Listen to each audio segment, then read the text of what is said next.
അപ്പോൾ ഇന്നും ഓപ്പറേഷൻ സിന്ദൂർ പാർലമെന്റിൽ എത്തുകയാണ്. ഇന്നലെ ആദ്യഘട്ടത്തിൽ ബഹളം വെച്ച് പ്രതിപക്ഷം ഒളിച്ചോടുകയായിരുന്നു. പിന്നീട് അങ്ങോട്ട് തരിപ്പണമാകുന്ന കാഴ്ചയാണ് കണ്ടത്. വിദേശകാര്യമന്ത്രി ജയശങ്കറിൻ്റെയും ആഭ്യന്തരമന്ത്രി അമിത്ഷായുടെയും ഒക്കെ ഇടപെടലുകൾ കൃത്യമായിരുന്നു. പറയാനുള്ളത് ഉറക്കെ പറയുകയായിരുന്നു. ഓപ്പറേഷൻ സിന്ദൂറിൽ ഇന്നും പാർലമെന്റിൽ ചർച്ചകൾ തുടരും. രാജ്യസഭയിൽ അമിത്ഷായും പ്രധാനമന്ത്രിയും സംസാരിക്കും. കോൺഗ്രസ് അധ്യക്ഷൻ മല്ലികാർജ്ജുന ഖാർഗെയാകും സഭയിൽ ചർച്ചകൾക്ക് തുടക്കമിടുക. ലോക്സഭയിൽ നടന്ന ചർച്ചയിൽ പ്രതിരോധ മന്ത്രി രാജ്നാഥ് സിംഗ് ഓപ്പറേഷൻ സിന്ദൂർ വിശദീകരിച്ചിരുന്നു. അതേസമയം കോൺഗ്രസിന്റെ ഭാഗത്തു നിന്നും സഭയിലും ഓപ്പറേഷൻ സിന്ദൂറിനെ പരിഹസിക്കുന്ന നിലപാടായിരുന്നു സ്വീകരിച്ചത്. എസ് നന്ദഗോപൻ ഒപ്പം ചേരുന്നു. നന്ദഗോപൻ, ഇന്നലെ നമ്മൾ ആദ്യ മണിക്കൂറുകളിൽ കണ്ടതാണ് ബഹളം വയ്ക്കുക, സഭാ നടപടികൾ തടസ്സപ്പെടുത്തുക. ഈ ചർച്ച ആവശ്യപ്പെട്ടത് പ്രതിപക്ഷമാണ്, രാഹുലും സംഘവുമാണ്. എന്നിട്ടും ആദ്യഘട്ടത്തിൽ ഒളിച്ചോടുകയായിരുന്നു. പിന്നീട് അങ്ങോട്ട് ചർച്ച തുടങ്ങിയപ്പോഴാകട്ടെ പരിഹാസം ചൊരിച്ചിൽ. പക്ഷെ അതിനൊക്കെ കൃത്യമായ മറുപടി എണ്ണി പറയുകയായിരുന്നു കേന്ദ്രമന്ത്രിമാർ, അല്ലേ?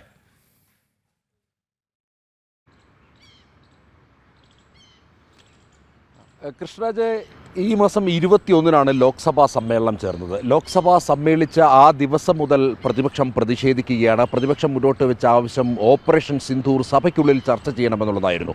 എന്നാൽ ഈ സഭയുടെ സർവകക്ഷി യോഗം ചേർന്നപ്പോൾ കൃത്യമായി സർക്കാർ വ്യക്തമാക്കിയതാണ് അതിന് കൃത്യമായൊരു ദിവസം നിശ്ചയിക്കും, ആ ദിവസം ഓപ്പറേഷൻ സിന്ദൂർ ചർച്ച ചെയ്യാമെന്ന്.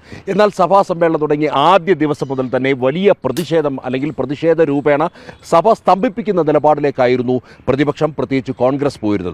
ഒടുവിൽ ഇന്നലെ ഈ ഓപ്പറേഷൻ സിന്ദൂർ സംബന്ധിച്ച് ചർച്ച ചെയ്യാൻ വേണ്ടി തീയതി നിശ്ചയിച്ചു. 12 മണിക്ക് സമയം നിശ്ചയിക്കുന്നു.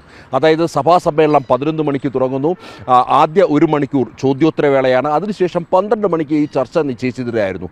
എന്നാൽ ഇന്നലെയും ആ സഭ സ്തംഭിപ്പിക്കുന്ന നിലപാടിലേക്ക് അല്ലെങ്കിൽ ഒരു വലിയ നടുത്തളത്തിലിറങ്ങി വലിയ രീതിയിലുള്ള ഒരു കോലാഹലങ്ങൾ സൃഷ്ടിക്കുവാൻ വേണ്ടി പ്രതിപക്ഷത്തിന് അല്ലെങ്കിൽ കോൺഗ്രസിന് സാധിച്ചു എന്നുള്ളതാണ് യാഥാർത്ഥ്യം. അതേസമയം ഇന്നലെ ഈ സമ്മേളനം തുടങ്ങാൻ ഇന്നലെ 16 മണിക്കൂറായിരുന്നു ലോക്സഭയിൽ ഇത് നിശ്ചയിച്ചിരുന്നത്. 12 മണിക്ക് തുടങ്ങാൻ നിശ്ചയിച്ചിരുന്ന ഈ ചർച്ച, പ്രത്യേക ഓപ്പറേഷൻ സിന്ദൂർ സംബന്ധിച്ച പ്രത്യേക ചർച്ച പിന്നീട് തുടങ്ങിയത് 2 മണിക്കാണ്. അതായത് പലതവണ സഭ നിർത്തിവെച്ച ശേഷം 2 മണിക്കാണ് ഈ ചർച്ച ആരംഭിച്ചത്. സഭയിൽ ചർച്ചയ്ക്ക് തുടക്കമിട്ടത് പ്രതിരോധ മന്ത്രി രാജ്നാഥ് സിംഗ് ആണ്. എന്തായിരുന്നു ഓപ്പറേഷൻ സിന്ദൂറിലൂടെ ഭാരതം ഉദ്ദേശിച്ചത് അല്ലെങ്കിൽ ഭാരതം പാകിസ്ഥാന് നൽകിയ മറുപടി എന്നുള്ളത് കൃത്യമായി അദ്ദേഹം ഈ സഭയിൽ വിവരിക്കുകയുണ്ടായി. അതായത് ഓപ്പറേഷൻ സിന്ദൂർ 3 സൈനിക വിഭാഗങ്ങളോട് ചേർന്ന് നടത്തിയ നടപടി വെറും 22 മിനിറ്റ് മാത്രം നേരമുണ്ടായിരുന്ന നടപടി. ഇത് പാകിസ്ഥാൻ്റെ സൈനിക കേന്ദ്രങ്ങളെ ആയിരുന്നില്ല നമ്മൾ ലക്ഷ്യം വെച്ചത്, മറിച്ച് ഭീകര കേന്ദ്രങ്ങളായിരുന്നു എന്നുള്ളതാണ് രാജ്നാഥ് സിംഗ് വ്യക്തമാക്കിയത്. പാകിസ്ഥാനെ അദ്ദേഹം ഭീകരവാദത്തിൻ്റെ നേഴ്സറി എന്നാണ് സംബോധന ചെയ്തത്. ഇതിനെല്ലാം ഉപരി പാകിസ്ഥാൻ നിരന്തരം ഭാരതത്തെ ഇത്തരത്തിൽ അതിർത്തി കടന്ന് നടത്തുന്ന അല്ലെങ്കിൽ ഭാരതത്തിൻ്റെ പരമാധികാരത്തെ ചോദ്യം ചെയ്യുന്ന നടപടികൾക്കെതിരെ നൽകിയ താക്കീത് അല്ലെങ്കിൽ കൃത്യമായ ശിക്ഷയാണ് എന്നുള്ളത് രാജ്നാഥ് സിംഗ് ഇന്നലെ വ്യക്തമാക്കുകയുണ്ടായി. ഇതിനെല്ലാം ഉപരി പ്രതിപക്ഷം നേരത്തെ മുതൽ ആരോപിക്കുന്നതാണ് ഓപ്പറേഷൻ സിന്ദൂർ അവസാനിപ്പിച്ചത് അമേരിക്കയുടെ ഇടപെടൽ മൂലമാണെന്ന്. അതിനും കൃത്യമായ മറുപടി ഇന്നലെ സഭയ്ക്കുള്ളിൽ രാജ്നാഥ് സിംഗ് നൽകുകയുണ്ടായി.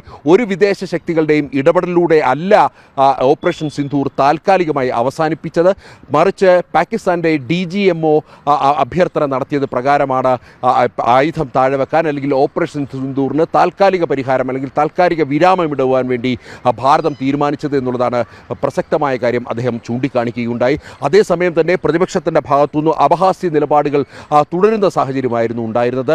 പ്രത്യേകിച്ച് പ്രണീൽനി താക്കറെ എന്ന് പറയുന്ന MP അവർ ഈ ഓപ്പറേഷൻ സിന്ദൂറിനെ കളിയാക്കുന്ന രീതിയിലുള്ള പ്രസ്താവന നടത്തുകയുണ്ടായി.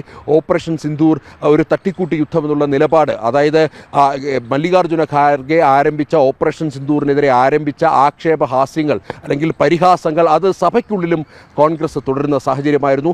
അതേസമയം തന്നെ കൃത്യമായ മറുപടി സർക്കാരിൻ്റെ ഭാഗത്തു നിന്നുമുണ്ടായി. പാകിസ്ഥാൻ്റെ ഒരു തരി മണ്ണ് പോലും പിടിച്ചടക്കാനല്ല ഭാരതം ഇത്തരത്തിൽ ഒരു ഓപ്പറേഷൻ സിന്ദൂറിന് തുടക്കമിട്ടത്, മറിച്ച് നമ്മുടെ പരമാധികാരത്തെ ചോദ്യം ചെയ്തു, അതിർത്തി കടന്ന് നമ്മുടെ മണ്ണിലേക്കെത്തി നിരവധി സ്ത്രീകളുടെ സിന്ദൂരം മായിച്ചു. അതിനുള്ള കൃത്യമായ മറുപടിയാണ് ഭാരതം നൽകിയത് എന്നുള്ളത് പ്രതിരോധ മന്ത്രി സൂചിപ്പിക്കുകയുണ്ടായി. അതേസമയം തന്നെ പലപ്പോഴും ഭീകരവാദികളുടെ ഭാഷ്യമാണ് കോൺഗ്രസിനെന്ന് അമിത്ഷാ കൂട്ടിച്ചേർക്കുകയുണ്ടായി. ഈ ഇപ്പോഴും ഭാരതത്തിന് അല്ലെങ്കിൽ നമ്മുടെ രാജ്യത്തെ സൈനികർക്ക് അല്ലെങ്കിൽ നമ്മുടെ വിമാനങ്ങൾ എത്ര തകർന്നു എന്നുള്ളതാണ് പ്രധാനമായും ഈ കോൺഗ്രസ്സുകാർക്ക് അറിയേണ്ടത്. മറിച്ച് പാകിസ്ഥാൻ്റെ എത്ര വിമാനങ്ങൾ തകർന്നു എന്നവർ ചോദിക്കുന്നതേ ഇല്ല എന്നുള്ളതാണ് രാജ്നാഥ് സിംഗ് ചൂണ്ടിക്കാണിച്ചത്. അതായത് പലപ്പോഴും കോൺഗ്രസിൻ്റെ നിലപാടുകൾ പാകിസ്ഥാനോട് ചേർന്ന് നിൽക്കുന്നതും അല്ലെങ്കിൽ നമ്മുടെ ശത്രു രാജ്യത്തിന് താല്പര്യമായി നിൽക്കുന്ന തരത്തിലുള്ള നിലപാടുകൾ പലപ്പോഴും കോൺഗ്രസ് സ്വീകരിക്കുന്നു എന്നുള്ളതാണ് പ്രധാനമായും ചൂണ്ടിക്കാണിക്കപ്പെട്ടത്. ഇത്തരത്തിൽ വലിയ വിമർശനങ്ങളും അല്ലെങ്കിൽ കോൺഗ്രസിനെതിരെ രൂക്ഷ വിമർശനങ്ങൾ, ഈ ഓപ്പറേഷൻ സിന്ധൂറിനെ അപഹസിക്കുന്ന നിലപാടിനെതിരെ കോൺഗ്രസിനെതിരെ രൂക്ഷ വിമർശനം കൂടി ഉയർത്തി എന്നുള്ളതാണ് യാഥാർത്ഥ്യം. ഇന്നിപ്പോൾ രാജ്യസഭയിലും ചർച്ച വരുന്നു. രാജ്യസഭയിൽ ഇന്നിപ്പോൾ പ്രധാനമന്ത്രി സംസാരിക്കും, അമിത്ഷാ സംസാരിക്കും. ഒരുപക്ഷെ അതോടെ കോൺഗ്രസിൻ്റെ വാദങ്ങളൊക്കെ പൊളിഞ്ഞടുങ്ങും. അക്കാര്യത്തിൽ സംശയം വേണ്ട. കാരണം കൃത്യമായ കണക്കുകൾ വെച്ച് സൈന്യം അതൊക്കെ വെളിപ്പെടുത്തിയതാണ്. അതിന് പിന്നാലെ പലവട്ടം വിദേശകാര്യമന്ത്രിയും പ്രതിരോധ മന്ത്രിയും ഒക്കെ എന്താണ് ഓപ്പറേഷൻ സിന്ദൂർ എന്ന് വ്യക്തമാക്കിയതാണ്. പ്രതിപക്ഷ എംപിമാരെ കൂടെ കൂട്ടി അതിൻ്റെ ചർച്ചകൾ, അതിൻ്റെ വിലയിരുത്തലുകൾ വിദേശ രാജ്യങ്ങളിലടക്കം നടത്തിയതാണ്. ശശി തരൂർ അടക്കമുള്ളവർ അതിൽ ഒപ്പം നിന്നതുമാണ്.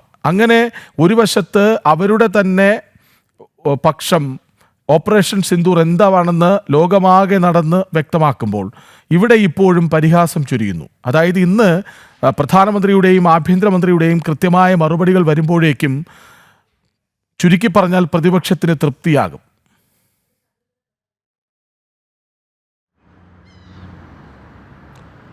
തീർച്ചയായിട്ടും അങ്ങനെ തന്നെ വേണം വിലയിരുത്തേണ്ടത്. പ്രതിപക്ഷത്തിന് തൃപ്തിയാകുമെന്നുള്ളതല്ല, പ്രതിപക്ഷം ഇത്തരത്തിലൊരു ചർച്ച മുന്നോട്ട് വെച്ചതിനെ അല്ലെങ്കിൽ സ്വയം ശപിക്കേണ്ട ഒരു സ്ഥിതിവിശേഷത്തിലേക്ക് കാര്യങ്ങൾ എത്തി നിൽക്കുമെന്നുള്ള കാര്യത്തിൽ തർക്കമില്ല.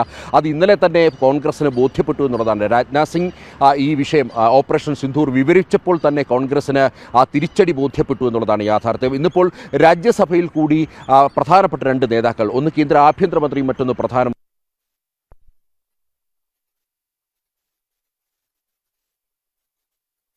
ഓപ്പറേഷൻ സിന്ദൂറിൽ ഇന്നും പാർലമെൻറ്റിൽ ചർച്ചകൾ തുടരും. രാജ്യസഭയിൽ പ്രധാനമന്ത്രിയും ആഭ്യന്തരമന്ത്രിയും സംസാരിക്കും. കോൺഗ്രസ് അധ്യക്ഷൻ മല്ലികാർജ്ജുന ഖർഗെയാകും സഭയിൽ ചർച്ചകൾക്ക് തുടക്കമിടുക. ലോക്സഭയിൽ നടന്ന ചർച്ചയിൽ പ്രതിരോധ മന്ത്രി രാജ്നാഥ് സിംഗ് ഓപ്പറേഷൻ സിന്ദൂർ വിശദീകരിച്ചിരുന്നു. പക്ഷേ അപ്പോഴും കോൺഗ്രസിൻ്റെ ഭാഗത്ത് നിന്ന് ഓപ്പറേഷൻ സിന്ദൂറിനെ, ഒരു രാജ്യത്തിൻ്റെ ഏറ്റവും ശക്തമായൊരു തിരിച്ചാക്രമണത്തെ, രാജ്യത്തിൻ്റെ തലയെടുപ്പിനെ പരിഹസിക്കുന്ന നിലപാടാണ് പ്രതിപക്ഷം സ്വീകരിച്ചത്. ഏതായാലും ഇന്നലെ പെഹൽഗാം ഭീകരാക്രമണത്തിൻ്റെ സൂത്രധാരനെ കൊന്നുവീഴ്ത്തിയതിൻ്റെ കണക്ക് കൂടി ഇന്ന് പാർലമെൻറ്റിൽ വിവരിക്കുമല്ലോ. അതോടെ എല്ലാം പൊളിഞ്ഞെടുങ്ങും എന്നത് വ്യക്തമാണ്. ഭാരതത്തിൻ്റെ തലയെടുപ്പാണ് ഓപ്പറേഷൻ സിന്ദൂർ എന്ന് ആവർത്തിച്ചു പറയാൻ കേന്ദ്രത്തിന് ആകും എന്ന കാര്യം